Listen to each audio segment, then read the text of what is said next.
Well, we're back right here in the studio, and we have with us right now Hanan Al-Buraikan. And Hanan is a magazine lead, author, and founder of a lot of different things. Well, Hanan, it's a welcome to have you with us. A pleasure to have you. Thank you, thank you. Well, Hanan, first off, share a bit about your journey into medicine and what initially inspired you to establish the Medical Vanguard. Well, growing up, I've always loved medicine, and I've loved the topics surrounding it. So I always knew that I wanted to major in medicine after graduating high school. So I dedicated classes like AP Seminar to write research papers on medical topics. So Hanan, you're currently in which grade? The 12th grade. Okay, so in your last year of high school. Yes. And then you plan to go to medical school? Inshallah, yes. Inshallah, that's great to hear. So tell us a little bit more about the Medical Vanguard. Yes, so I dedicated classes like AP Seminar to write research papers. And I remember graduating 11th grade and being so proud of the work that I had done. So I decided to make the Medical Vanguard, and I put my work out on the magazine. Well, it sounds like it's very interesting. We were taking a look at that report about some of the great work that you do. And before we came on air, we had a very fascinating talk also with your family. So you've grown up in a family that highly values education. How did your upbringing in Manchester in the UK influence your approach to healthcare and medical research? So growing up in Manchester was definitely an eye-opening experience, because I got to witness both parents working very hard to get their PhDs. So they taught me the meaning of doing what I love. So I've always been putting effort in everything I love, and for me that's writing research papers and learning about medicine. Well, excellent. So the Medical Vanguard is a unique platform created for young people by young people. So what was your vision for this? Tell us a little bit about that. So my vision for the Medical Vanguard was to shed light on the aspiring doctors of Kuwait's youth. I always knew that I wanted to shed light on the ones that wanted to study medicine because they genuinely enjoy the topic, and not because of the money or because their parents wanted them to. So that was the main idea. Okay, so how did you select the high school students and young talents featured in the Medical Vanguard? How do you go through that process, and what qualities do you look for the people that contribute to the magazine? So in TMV, we try to look beyond the person and focus on the writing itself. So any writing that gets sent to the Instagram or the Medical Vanguard's link will get checked by our editing and reviewing panel. Okay. And if it falls under the themes, they're in. So you have a team that looks through things, and so tell us a little bit about more the behind the scenes of what you do. Our audience, I'm sure, would like to hear about that. Yes, of course. So we do have an editing and reviewing panel, and it consists of doctors, people with PhDs, and also high school students that are excelling in school. So it would most likely go through me first, and I would check the topic itself, if it fits under a medical or health related topic. After that, it gets sent to our high schoolers to check the grammar, the tone, and all the little technicalities. After that, for any factual checking, it goes to the doctors. Okay, so it goes through a thorough checklist then. Yes, it does. And tell us about some of the topics that you've had in the Vanguard. So one of our topics was about the opioid crisis, and it was also about medical education in limited countries.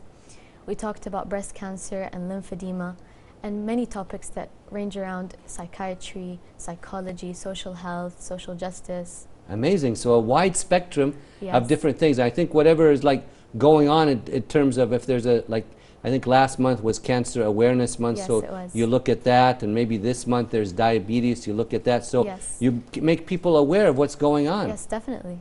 Good to hear that. So with monthly features of new students, what impact have you seen from their contributions, both on the magazine and on the wider medical community? With every new issue coming out, I've noticed that high school students have been reaching out to me to ask about the magazine and to ask about the topics we cover. But overall, I've noticed a very higher level of confidence and courage in the Kuwaiti youth community, because I've noticed that they've been courageous enough to talk about serious topics, because in real life, if a 16 or 17-year-old wanted to talk about the opioid crisis, I don't think many would take them seriously. But on the magazine, they're taken seriously, and their writing is more important than their age. Well, you're doing an amazing job yourself. Thank you. We're very proud of you, and you recently delivered a lecture on an emerging treatment method at Al Hospital. Yes. Tell us about how that experience was, and how did you enhance your perspective on knowledge sharing in clinical settings, please? Yes, so I did give a lecture at Al Hospital about an up-and-coming cancer treatment. Tell us about that. Yes, so it hasn't come to Kuwait yet, so I was there to advocate for it. Since it wasn't in Kuwait and it had to do with lutetium-177, which is a radioactive isotope, I had to give the lecture to the entire nuclear medicine department, which was definitely very scary and very nerve-wracking, because I was in a room full of professionals and doctors with more years of experience than me living on Earth. You're doing an amazing job, and we're going to take a short break right now and then be back to continue our interview with Hanan, so stay tuned. We're back right here in the studio with our amazing guest, Hanan Al-Buraikan, and she is a magazine lead author and founder and an aspiring young doctor. And we were talking, Hanan, before we went to that break, that your presentation that you had in Al-Jahra, hospital. Tell us a little bit more about that. I mean, you presented in front of specialists and people working in the field for over 20 years. Were you a little nervous? I was actually very nervous. But they actually made it a lot more easier. They gave me their full attention. They would ask me questions and they listened attentively. And just seeing their respect towards me, they looked beyond my age. They looked beyond the fact that I was still a student. They focused on the fact that I had studied for months to be able to conduct this lecture. So yeah, they taught me the meaning of really knowledge sharing in clinical settings, and that knowledge has no limits. MashaAllah, Hanan, you're very well spoken. Thank and you. You can tell that you're always prepared for whatever circumstance you may be in, and inshallah you'll have a very bright future for our beloved country of Kuwait. So finally, Hanan, at the end of our interview, what advice do you have for young people who are watching right now and they're passionate about healthcare and want to make an impact on Kuwait's medical community? Well, I would say it's very important to study hard and really study the things you enjoy. Don't force yourself to like different things. And if you find something that you enjoy and you want to write about it, head over to the Medical Vanguard on Instagram and apply, so maybe you can be on the next issue of the Medical Vanguard. Very well said, Hanan, and we wish you all the best of luck in your future endeavors, and please come and visit us on the program again. Inshallah, thank you. Thank you so much. Thank you, it's a pleasure.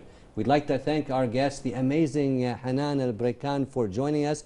She's a magazine lead author and founder and a future medical doctor right here in the state of Kuwait, and we'd like to thank her so much for her valuable time and insight with us this evening. Right now we want to move on to our next report, and it's coming to us from the Ministry of Interior. Stay tuned.